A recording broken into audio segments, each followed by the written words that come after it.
어제 헝가리 유람선 침몰 사고 현장에서 102km 떨어진 곳에서 발견된 시신은 사고 선박에 타고 있던 60대 한국인 남성으로 확인됐습니다. 오후에 선미 쪽에서 발견된 여성의 시신은 현재 신원 확인 작업이 진행 중에 있습니다. 네, 헝가리 측은 안전상의 이유로 선체 수색을 반대하고 있지만 우리 정부 대응팀은 시신이 떠오르고 있는 상황에서 인양에서 수습으로 방향을 전환하도록 헝가리 정부의 목소리를 높이고 있는 상황입니다. 이 관련 내용들 양지열 변호사, 김혜선 해군 해난 구조대 전우회 부회장과 짚어보겠습니다. 예, 어서 오세요. 네, 어서 오십시오. 예, 어제 이번 사고와 관련해서 희생자 두 분의 시신으로 추정되는 두 구가 발견이 됐죠. 그중에 이제 한국인 남성으로 추정되는 시신은 그 사고 선박에 타고 있던 60대 남성으로 확인이 됐고요. 여성분은 지금 신원 작업이 확인 작업이 진행 중에 있습니다. 부회장님, 먼저 102km 떨어진 곳에서 주민이 발견하고 신고를 한 거 아니겠습니까? 네. 물론 사고 발생 이후 시간이 꽤 흘렀습니다만 상당히 먼 곳에서 발견이 됐어요. 네. 이건 어떤 의미가 있다고 보시는 건가요? 그 폴란드 당국에서 발표가 50km 정도? 이 정도까지는 그 수색을 많이 했나 봐요.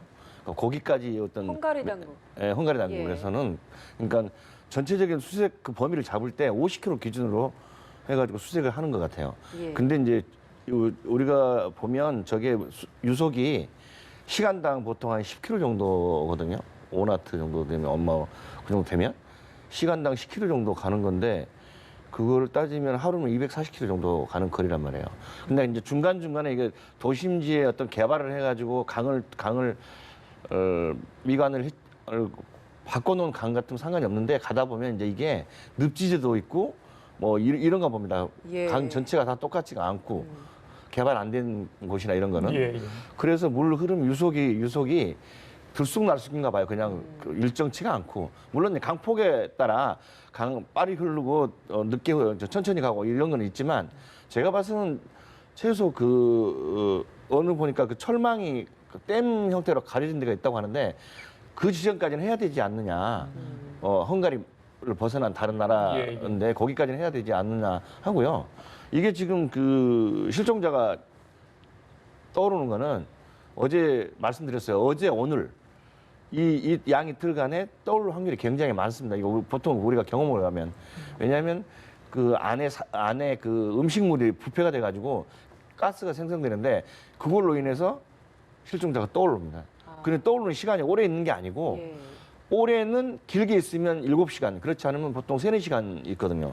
이때 이걸 구조를 해야 되는 상황이 벌어지기 때문에 여기 그 선체 인양이나 뭐 실종자 구조 거기서 중요하지만 어제 다른 타 방송에서 말씀드렸지만 그 지금까지 했던 수상 구조도 더 이상 하면 안 된다. 계속 꾸준하게 유지를 해야 된다는 거죠. 수색 범위도 좀 더 넓혀야 되고, 네, 그렇습니다. 꼼꼼히 촘촘히 좀 네. 수상, 그러니까 네. 물 위에 대한 어떤 수색 작업이 좀 이루어져야 한다 이렇게 그렇습니다. 말씀하시는 네, 거죠? 네. 지금 시점에서 그러면은 좀 물 위로 떠올랐다가 그런 말씀하신 것처럼 3, 4시간 정도 지나고 나면 다시 그럼 또 가라앉게 되는 겁니까? 그렇습니다. 이제 몸속에 가스가 배출이 되게 되면 예. 가라앉게 되는데 그때는 정말 찾기가 어렵습니다. 왜냐하면 몸에 이제 저 바닥을 다 뒤질 수 없거든요, 다이버들이. 예. 그렇다 보면 이게 정말 그 어떤 바다에서 바늘찾기 형태가 되기 때문에 앞으로 그 지금 이 골든타임이 내가 어제 말씀드린 또 다른 골든타임이 예. 지금 이 시간이기 때문에 요 7시간 사이에 철저한 헬기 수색부터 해가지고 고무보트 수색 이거를 하는 게 또 다른 예. 실종자를 찾을 수 있는 방법이기 때문에 예. 철저하게 해야 된다고 보는 거죠. 직선 거리로는 102km 떨어진 거리에서 60대 남성 시신이 발견이 됐고 네. 또 오후에는 사고 유람선 좌연 선미 부근에서 여성으로 추정되는 시신이 한 구 발견됐거든요. 근데 사실 선체 내에서 발견된 건 아니고 선체 근처에서 바깥에서 발견이 됐다는 점은 어떤 의미라고 좀 봐야 되는 겁니까? 일반적으로 예. 우리 다리 밑에 보시면 기둥이 있잖아요. 기둥 그 끝에는 보통 와류가 생깁니다. 물이 지나가면 중간에 와류가 생기는데 예. 거기서는 그냥 맴돌고 있는 거예요. 빠져나가지가 않는 거죠. 예. 그래서 아마 그 배 끝단에 보면 물이 양쪽으로 흐르면 그 와류 생기는 부분, 그 부분에 밀려가지 않고 그 부분을 계속 거기 돌고 있던 거죠. 그렇기 때문에 그래서 어쨌거나 그럼 촉감으로 찾았을 거라고 봐요. 거기까지 들어갔기 때문에. 예. 시계가 짧기 때문에. 시계가 없기 예. 때문에 그건 거기서 발견된 거는 어쨌거나 그 배 끝단에 생기는 와류 때문에 머물러 있지 않았었나 예, 그렇게 생각합니다. 예. 어제 이제 처음으로 헝가리와 우리 측 대응팀의 잠수사들이 수중 수색을 했잖아요. 네. 물론 선체에 대한 어떤 걸 살피기 위한 뭐 테스트 시험일 수도 있겠습니다만 일단 들어갔어요 처음으로. 네. 그런데 들어갔다 나오신 분들 이야기가 가장 어려웠던 잠수 작전이었다. 특히 여성 시신을 수습할 때 쉽지 않았다 이런 이야기를 했습니다. 그런데 지금 꽤 시간이 흘렀잖아요. 사고 발생 이후에. 그렇다면 유속이랄지 유량이랄지 많이 이렇게 줄고 늦춰졌을 것 같은데도 불구하고 이렇게 어렵다는 꼭 이야기한 이유는 어디 있다고 보십니까? 아직도 가장 그 작업의 어려움을 토로하는 거는 원인은 저는 그 물 흐름, 예, 강물의 빠르기, 예. 그 유속 때문에 여전히 예, 여전히 예. 시계는 사실 어떤 그런 훈련을 받기 때문에 예. 그리고 그 다이빙을 작업을 들어가기 전에 육상에서 충분히 이게 어떤 도면이나 또는 비슷한 배의 모형이나 이런 걸 놓고 그 의자 간격까지 몇 센치까지 이게 교육을 시켜가지고 들어가기 때문에 대부분이 거의 정확하거든요. 예. 근데 이제 가장 중요한 거는 이 조류와 흐름 때문에 이게 또 장비가 SSDS 장비를 매게 되면 이거 굉장히 불편합니다. 사실은 작업하는 거는 다이버 자체는 안전하죠. 왜냐하면 육상에서 공기를 공급해주고 육상에서 움직이는 걸 다 보고 있고 잡고 있기 때문에 예. 통신도 가능하고 시야도 가능한데 어떤 시계는 안 보이기 때문에 그나마 통신 같은 게 다 위하고 다 되거든요. 지휘부하고 그렇기 때문에 안전하긴 하지만 작업하는 데는 많이 불편하죠. 이게 줄이 달려 있고 그렇게 몸이 마음대로 행동하기가 굉장히 불편한 거죠. 예. 오늘도 이제 추가 수중 수색 여부를 헝가리 측하고 협의해서 결정을 한다고 하죠. 양 변호사님, 일단 수습 두구가 수습이 됐는데 지금 현재 저희 정부 대응팀에 그 감식반이 가 있잖아요. 헝가리 쪽 협조를 얻겠지만 이 신원 확인 작업하는데 시간이 조금 걸립니까? 이번에는 조금 빨리 이렇게 알 수 있었던 것도 이유가 있을 것 같습니다. 남성분 같은 경우에는 비교적 아마 유관 식별이 가능한 정도의 상황이었던 것으로 보이고 이제 지금 한국인 여성으로 추정되는 분 같은 경우에는 그보다는 조금 더 좀 어려운 그런 상황이었던 걸로 봅니다. 그러니까 가족들 대표단들이 지금 헝가리 3곳 정도의 호텔에 나눠서 숙박을 하고 있는 상황이고 우리 긴급대처반에 또 의료 관련 분들도 가 계시기 때문에 예. 아마 이제 구체적으로 신원하기 위해서는 DNA 검사 같은 것들이 필요할 가능성이 있죠. 그럴 경우에는 2, 3일 정도 최소 소요가 될 수도 있습니다. 헝가리 당국에서는 그 선체 수색, 수중 수색에 있어서 뭐 유속이나 이런 안전성 문제 때문에 계속해서 거부하고 있는 상태인 거잖아요. 허가를 내주지 않고 있는 상황인데 앞서서 말씀하신 것처럼도 좀 유속이 가장 중요하다. 그 부분이 가장 위험한 부분이다라고 말씀해 주셔서 그렇다면 좀 전문가께서 보시기에도 이렇게 지금 상태라면 수중 수색, 뭐 이런 선체 수색 같은 게 좀 위험하다라고 보십니까? 뭐 물론 약간의 위험은 있겠지만 예. 구조라는 게 그걸 감수하지 않으면 구조할 의미가 없는 거죠. 구조라는 거는 그 위험한 장소, 위험한 곳, 뭐 산사태 이런 걸 모든 걸 다 총괄해서 위험한 상태에서 몸을 아끼지 않고 들어가야 되는 게 구조거든요. 예. 근데 물론 이제 헝가리 당국 쪽 측에도 이해는 갑니다. 예. 왜냐하면 거기가 지금 관광지고 저희가 작전하는 거는 좀 시간을 두고 얘기하는 거거든요. 저게 아마 오늘 내일 사이 정도 되면 제가 봐서는 그 전체 배 홀수 높이를 보면 배가 물이 저 정도 한 4, 5m 빠게 되면 보일 수 있다고 봐요. 지금 상태 한 며칠만 있으면. 근데 그렇게 하면 충분히 안전하게 저희가 생각하는 실종자 구조가 최우선이에요, 저희는. 근데 이 헝가리 당국은 실종자 구조를 하게 되면 시간이 사실은 오래 지연됩니다.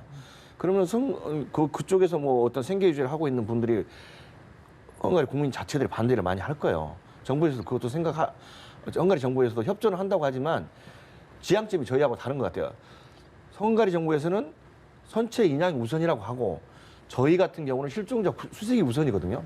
이거를 외교 당국이나 외교 채널을 통해서라도 헝가리 측하고 좀 조율을 해서 하루 이틀 연장이 되더라도 정확한 이 실종자 구조를 하는 게 우선이다. 만약에 거기서 실종자가 잘못해서 빠져나가거나 이러면 그 책임은 헝가리 당국이 없거든요. 예, 네. 공조를 해야겠지만 선체 수색과 인양에 대한 합의 최선의 방법을 좀 도출할 수 있는 그런 게 좀 나왔으면 좋겠다 이런 말씀이신 것 같아요. 지금 우리 대응팀의 파견 요원이 25명입니다. 네. 그중에 10여 명은 사실상 세월호 참사에서도 또 참여를 했던 정예 요원들 아니겠습니까? 네. 지금 인양 이야기가 나오기 때문에 그 전까지 정말 수중수색을 헝가리 당국에서 허가를 해준다면 저희들이 뭐 언제라도 투입해서 정말 수색 작업을 정말 모든 걸 다 힘을 기울여서 할 것 같은데 네. 인력과 장비가 지금 충분하다고 보시는지요? 저는 이제 인력은 거기 우리 그 엘리트 대원들이 뭐 119 구조대도 있고 해경 특수 구조대도 있고 해경 특수 구조대 같은 경우는 SS 교육을 정확하게 다 수료한 사람이거든요. 이제 그 SSDS라는 장비를 예. 운용 가능한 팀들이란 말이죠. 근데 뭐 그 지금 119 대원들은 그런 건 아니지만 네, 방금 말씀하셨기 때문에 네네. SSDS, 예, 표면 예. 공기 공급식 잠수 장비. 이번에 네. 이제 대응팀이 먼저 갈 때, 선발대 네. 갈 때 가지고 오지 않았는데 뒤늦게 이게 필요했나 봅니다. 그래서 지금 항공본으로 보냈고 이제 오늘 오스트레일리아 돌아가고 육상편으로 해서 헝가리 이제 현지까지 이제 들어갈 예정이거든요. 네네. 이 장비가 어떤 장비고 꼭 필요한 장비이기 때문에 이렇게 뒤늦게라도 좀 보낸 것 같은데 어떻습니까? 그렇습니다. 저 어제 보니까 그 헝가리 측에서 장비는 가지고 있지만 운영에 뭐가 없는 것 같아요. 그 심해 같은 이런 작업을 안 해본 것 같아요. 보니까 예. 그러면 그렇다고 보면 우리 장비 갖다 우리가 편하게 사용할 수 있게 해야지 구조가 마음대로 된다는 거죠. 예. 지금 그다음에 이게 스쿠버하고 다르게 구조 시간이 그 수심이 낮기 때문에 오랫동안 지속할 수 있어요. 한 팀이 들어가도 예를 들어 뭐 2~3시간 또 할 수 있는 장비거든요. 장비가 있으면. 네, 한번 예. 들어가면 스쿠버 같은 경우는 들어가면 1시간 한 30분 하면 나와야 돼요. 밖으로. 예. 왜냐하면 장비 다시 교체해야 되니까. 근데 이거는 계속 할 수 있기 때문에 그 정도 인원이면 충분히 운영 가능할 것 같고요. 또 뭐 물론 뭐 잠시 그 피곤하거나 힘든 부분이 있겠죠. 근데 그 정도 인원을 가지면 보통 이 장비를 하나 운영하는데 인원이 5명 정도 들어갑니다. 한 팀이 1명 들어가는데 예. 전체 그 텐다고 밖에서 보조해주고 예, 예. 또 컨트롤 박스에서 위에서 컨트롤 해주는 그런 멤버들이 한 5명 정도 필요한데 지금 상태는 뭐 그 수심이 낮아서 그렇게 크게 많은 인원은 저 정도 갔으면 충분하지 않을까. 단지 이제 뭐 그 와이어 작업을 하거나 이건 잠시 또 이따 말씀드리겠습니다. 그럴 때 좀 인원이 많이 필요하긴 하지만요. 이 SSDS라는 장비가 물 위쪽으로 공기가 바로바로 들어올 수 있게 하고 수중으로도 공기를 바로 공급할 수 있게 하는 뭐 그런 원리인 겁니까? 네. 예를 들어 추운 경우는 따뜻한 온수가 몸으로 들어가서 예. 잠수사를 오래 장시간 일을 할 수 있도록 그 한기를 느끼지 않게 그렇게까지 해주는 장비예요. 이런 것들은 통신. 뭐 유속이랑은 상관이 없는 거예요. 약간의 이거는 이제 한 2나트 정도, 스쿠버 같은 경우 1나트 정도 그렇죠. 하는데 조금 더 견딜 수 있는. 좀 더 2.5나트까지는 가능하고요. 저희가 운영할 때는 보통 3나트까지도 합니다. 예. 그렇기 때문에 어지간하면 가능한 거죠. 장시간 네. 호흡을 유지할 수 있고 통신도 가능하고 체온도 유지할 수 있는 그런 네. 장비군요. 이게 네. 예, 굉장히 중요한 것 같습니다. 아까 전에 잠시 저희들이 언급한 부분이 있는 것 같은데 그 유실 방지 그물망 설치 요청 지난번에 강경화 장관도 언급을 했습니다만 그 부분은 지금 들어가서 그 부분을 살펴보기 위해서 수중 작업을 하는 겁니까? 이게 정말 설치를 해야 된다고 보시는지 그 부분은 어떻습니까? 저거를 수색 작업을 끝나면 예. 사실은 그건 필요가 없는 거죠. 거의 뭐 완벽하게 가능하니까. 왜냐하면 이건 세월호처럼 함선 구조가 복잡하지가 않아요. 그냥 우리 일반 버스하고 똑같기 때문에 다이버들이 들어가서 촉수로 만져도 완벽하게 할 수 있는 거거든요. 예. 그렇기 때문에 필요가 없는데 만약에 헝가리 측에서 얘기하는 것처럼 인양을 할 경우에 예. 수색 우선이 아니고 인양 우선으로 갈 경우는 반드시 그물망 차단막을 해야 됩니다. 왜냐하면 밖으로 유실될 확률이 많기 때문에요. 이것도 더구나 목선이기 때문에 예. 인양 과정이 굉장히 불안한 거죠.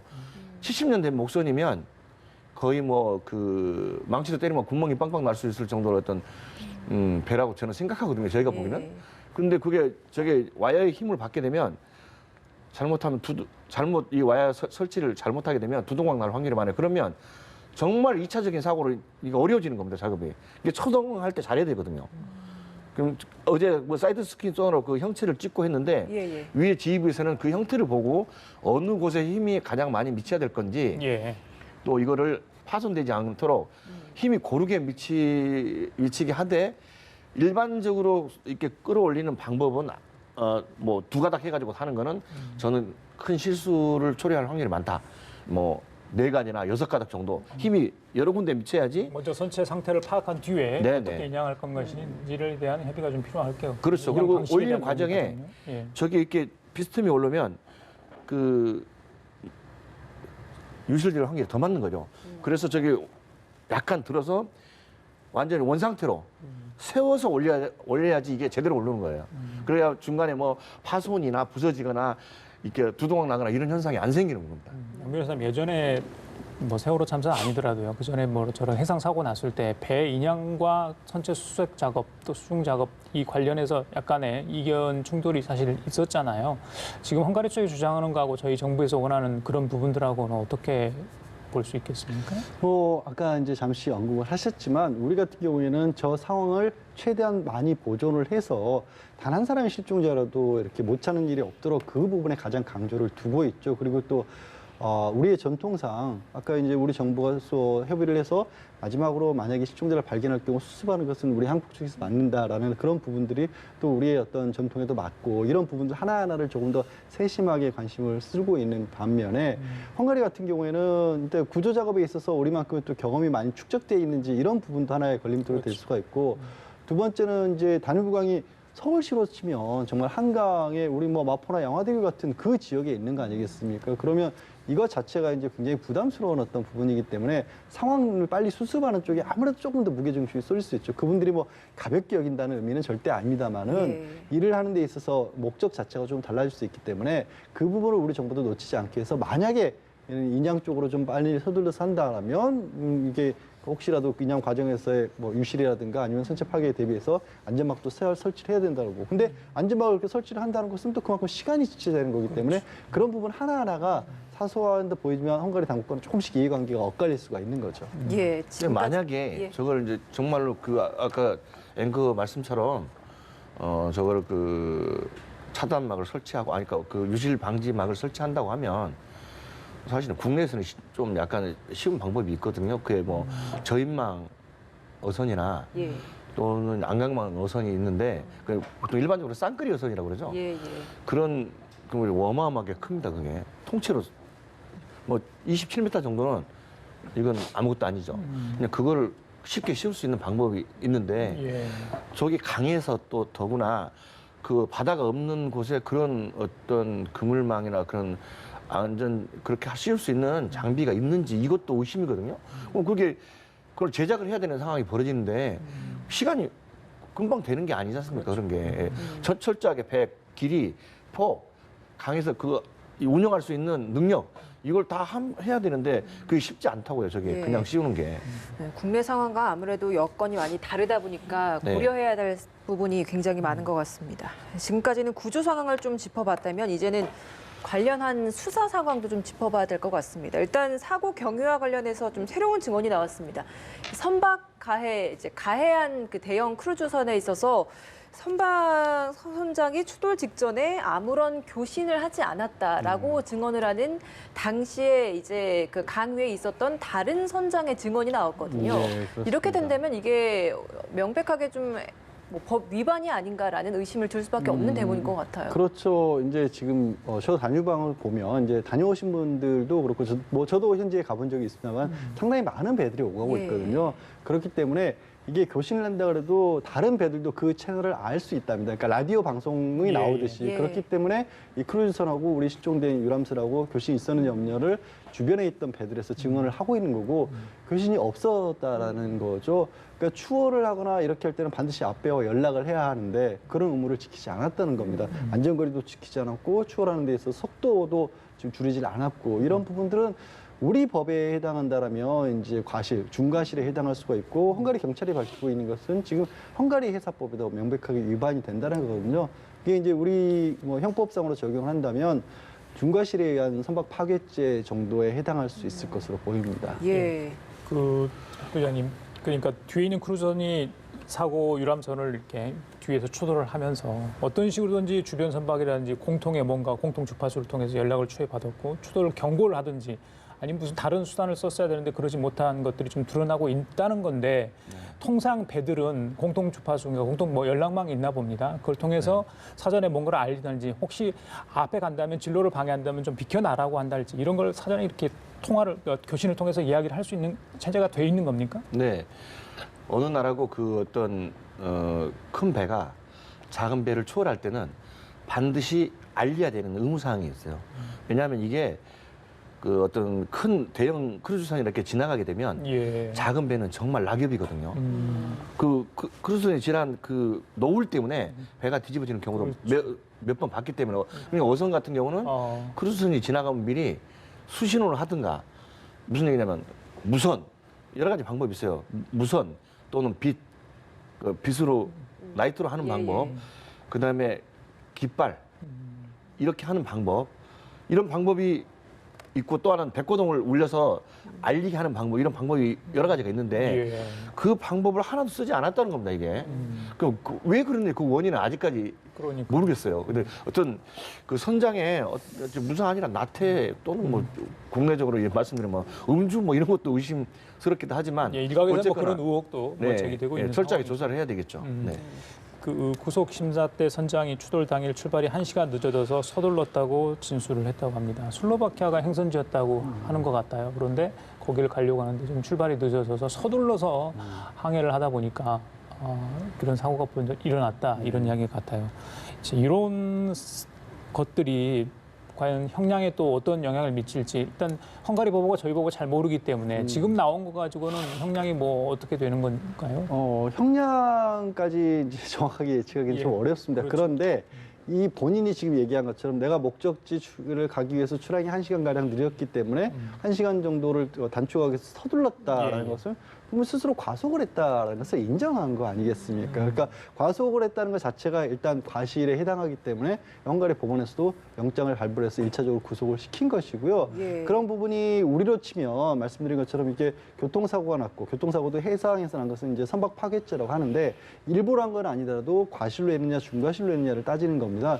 근데 과실 같은 경우 우리 뭐 법으로 따지면 뭐 그냥 단순하게 벌금형 정도가 있고 중과실로 여겨진다라면 이제 중과실 선박 치사 파괴에 의한 치사죄 같은 경우에는 3년 이하 징역까지 가능하거든요.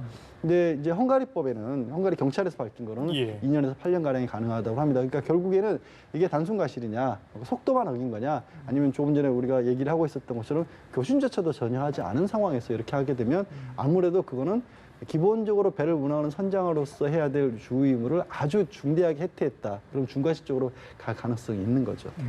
법원에서 이 선장에 대해서 구속영장 발부했잖아요. 네. 근데 조건부로 이제 보석을 허가했어요. 때문에 검찰에서는 여기에 있어서 뭐 항고를 하고 5일날 항고 심사를 열 예정이라고 네. 하는데 그렇다면 이렇게 항고 심사를 열고 나서 뭐 어떤 식으로 앞으로 좀 진행이 되는 겁니까? 말씀드린 바와 같이 법원에서 1차적으로 혐의가 있어 보인다라는 예. 것을 예상을 했고 또 우크라이나 이제 국적자이기 때문에 헝가리 내에 주소지가 없다라는 거죠. 그러니까 우리의 영장 발부 요건인 도주 우려 같은 것들이 여기에도 성립이 해당을 하는 겁니다. 그래서 구속은 했는데 그 부분을 충족시키기 위해서 이제 헝가리 법원에서는 보석을 하면서 조건을 거는 거죠. 보석금 한 5,900만 원 가량을 지급을 해야 하고 두 번째로는 주소 불명이라는 부분을 해결하기 위해서 전자발찌를 이 부분은 이제 우리하고는 굉장히 다른 겁니다. 우리는 이제 구속자를 풀어주면서 전자발찌를 착용하는 경우는 없거든요.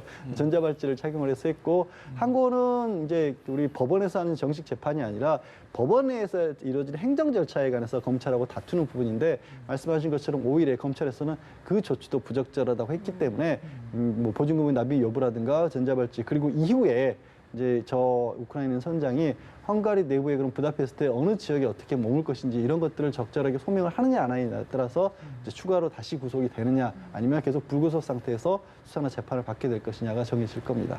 구명조끼도 사고 발생 초기에 논란이 됐었는데 이 운영사 측에서는 구명조끼 위치 사용법 안내 의무는 없다 이렇게 이야기를 한 것 같아요. 근데 저는 구명조끼보다도 이 사고 직후에 구호 조치 관련해서 좀 궁금해요. 예. 그 선원들이 한 2명 정도가 이게 튜브를 던졌다고 예. 하죠. 근데 그것뿐이었어요. 그래서 그러니까요. 그 이후에 뭐 도주 뺑소니 이야기도 계속 나오지 않습니까? 자, 그런 부분까지 있다면 선장의 혐의가 더 차갑게 좀 이렇게 물어야 되는 거 아닌가 이런 생각도 들거든요. 그럴 가능성이 조금 있습니다. 그러니까 새롭게 이제 영상이 하나 공개된 걸 보면 이 크루즈선이 후진을 해서 다가온 다음에 그 현장에 잠시 머물 다음에 한 20초 후에 다시 그냥 가던 길을 가거든요. 그 과정에서 아마도 우리 쪽의 실종자들로 보이는 분들이 대여섯 명 가량이 물에 떠 있는 모습까지도 이 CCTV에 잡혔는데 선원 두어 명 정도가 구명조끼 한 2개 던져주고 그냥 가버렸단 말이에요. 이거는 굉장히 심각한 상황. 왜 심각한 상황이냐고 하냐면 사고를 일으킨 것 자체가 크루즈선이었기 때문에 그때부터는 법적으로도 구호해야 될 의무가 생긴다고 볼 수가 있습니다. 그리고 이제 우리 법에 따르더라도 그런 구호부를 하지 않았기 때문에 만약에 그분들에 대해서도 객관적으로 한 사람 한 사람들의 어떤 피해에 대해서 책임을 물을 여지가 생긴 것이고 두 번째로 아마 유럽 같은 경우에는 우리보다도 더 그러니까 우리는 일반적으로 그냥 보험을 요청하는 사람, 필요로 하는 사람이 있을 때 구조응모를 안 했다고 형사처벌까지 하는 경우는 없는데 유럽 지역은 그런 것들을 별도로 또 형사처벌하는 법제들도 많거든요. 아마 헝가리 같은 경우에도 우리로 표현하는 이제 독일의 대륙법계의 법을 따른다고 한다면 그런 법령의 적용을 별도로 받을 가능성도 있습니다. 책임 규명을 명확하게 하기 위해서 이제 우리 정부 차원에서 직접 나서는 것 같아요. 크루즈선 가압류를 요청할 예정이라고 하는데 그러면 헝가리 당국 측에서도 이걸 좀 허할 가능성이 있다고 보시는지요? 그 부분은 이제 외교적인 어떤 노력을 좀 필요로 하는 거죠. 그러니까 현재로서는 크루즈선에서 헝가리 당국에서는 뭐 증거라든가 이런 부분이 다 모아졌기 때문에 운항을 예. 계속 재개를 해서 목적지로 갔지 않습니까? 네. 근데 우리 정부 입장에서는 이게 원인도 규명을 하기가 어려운 상황이고 지금 노 선장의 진술만 가지고 얘기를 들을 수가 없는 거니까요. 거기에 더해서 책임 소재 같은 것들을 밝힐 필요성 더 나아가서는 이제 지금 많은 어떤 부분들이 걸려있죠. 민사로 넘어간다면 예. 구체적인 배상 문제나 이런 것들을 하기 위해서라도 이 배에 대한 압류가 필요하다는 입장인데 결국 이거는 이제 외교적 노력과 헝가리 당국의 입장이 두 개가 중첩이 돼서 해결해야 될 문제인 거죠. 이게 단순히 법적인 부분에서 요구할 수 있는 부분이 아니라 외교력도 필요한 부분이군요. 그러니까 배라고 하는 게 예. 이게 워낙 기본적으로 배는 한 국가에서 돌아다니는 법이 없지 않습니까? 저런 자, 정도의 변호사님 예, 잠깐만요. 알겠습니다. 자, 검찰이 지금 이 시각 김학의 전 법무차관을 수뢰 등 혐의로 기소하고 중간 검찰 수사 결과를 수사단은 발표하고 있네요. 네, 함께 들어보겠습니다. 3월 29일부터 법무부 검찰과거사위원회가 수사 권고한 전 법무부 차관 김학의의 뇌물수수 혐의, 전 민정수석 곽상도와 전 민정비서관 이중희의 직권남용 권리행사 방해 혐의, 전 건설업체 대표 윤중천과 여성 B씨의 무고 혐의를 포함하여 김학의와 윤중천 관련 사건을 종합적으로 수사해 왔습니다. 그 결과 금일 김학의를 합계 1억 7천만 원 상당의 뇌물을 수수한 혐의로 구속 기소하고 윤중천을 강간치사, 사기, 무고 등 혐의로 구속 기소하였으며 여성 B씨를 무고 혐의로 불구속 기소하였습니다. 한편 곽상도와 이중희에 대한 직권남용 혐의는 이를 인정할 증거가 없어 불기소하였습니다. 과거 검찰 수사팀의 부실 수사 의혹에 대해서는 관련 조사를 진행하였으나 공소시효 문제로 추가 수사를 진행할 수 없었으며 검찰 내 외부에 부당한 개입이나 압력이 있었는지 여부에 대해서는 혐의점을 발견할 수 없었습니다. 다른 사회 유력 인사들에 대한 성접대 등 향응 제공 의혹과 현재 수사 중인 여성 외에 다른 여성들의 성폭력 피해 가능성에 대해서도 검토하였으나 공소시효 완성으로 논의가 불가능하였습니다. 최근 과거사위원회가 수사 촉구한 한상대 전 검찰총장 등 검찰 관계자 의혹에 대해서는 관련자 조사 등을 진행하였으나 현재로서는 수사에 착수할 만한 단서를 발견하지 못하였습니다. 향후 수사단은 그 규모를 다소 축소하여 자녀 사건의 수사를 계속 진행하고 공소 유지에 만전을 기하도록 하겠습니다. 감사합니다.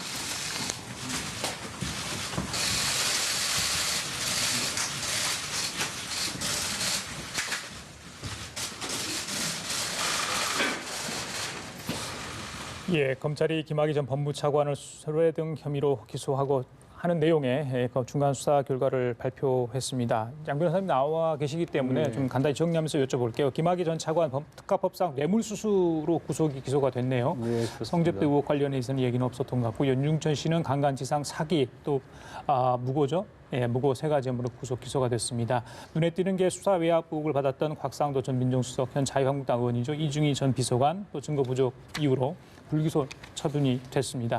전반적으로 검찰 수사 결과 어떻게 볼 수 있겠습니까? 일단 뭐 말씀하신 것처럼 이제 김학의 전 차관 같은 경우에는 총 1억 7천만 원인데 이제 첫 번째는 윤준석 씨로부터 받은 게 한 1억 3천만 원 직간접적으로 받았다고 볼 수 있는 뇌물에 해당한다는 부분이 금액이고 사실 이제 성접대 부분은 포함이 돼 있었습니다. 그러니까 성접대는 이제 금액으로 산정할 수 그것도 없어요. 뇌물로 본 거죠? 예, 같이. 금액으로 예. 산정할 수 없기 때문에 금액의 액수에는 들어가 있지 않지만 포함이 돼 있었고 왜 제가 이제 성접대 부분을 말씀드렸냐면 예. 윤중선 씨 같은 경우에는 성접대를 강요해서 이게 강간치상으로 됐어요. 그러니까 발개차례에 성관계가 있었다는 건 맞는데 그 부분이 윤중천은 이 여성에게 강요를 했고 그 여성이 정신적 피해를 입었기 때문에 강간치상에 해당한다. 다만 김학의 전 차관 같은 경우에는 그 여성이 폭력이나 협박에 의해서 강요에 의해서 이런 행동을 한다는 걸 몰랐다라는 거죠. 그러니까 몰랐다기보다는 그걸 알았는지 몰랐는지를 파악할 수가 없기 때문에 성범죄로는 기소를 안 하고 성폭행 관련해서는. 성폭행 관련해서 성범죄로 기소를 안 하고 그걸 뇌물로만 봤던 겁니다. 예. 같은 어떤 성적 관계를 놓고도 이게 윤중천에게 적용된 혐의와 김학의 전 차관에 적용된 부분이 달라지고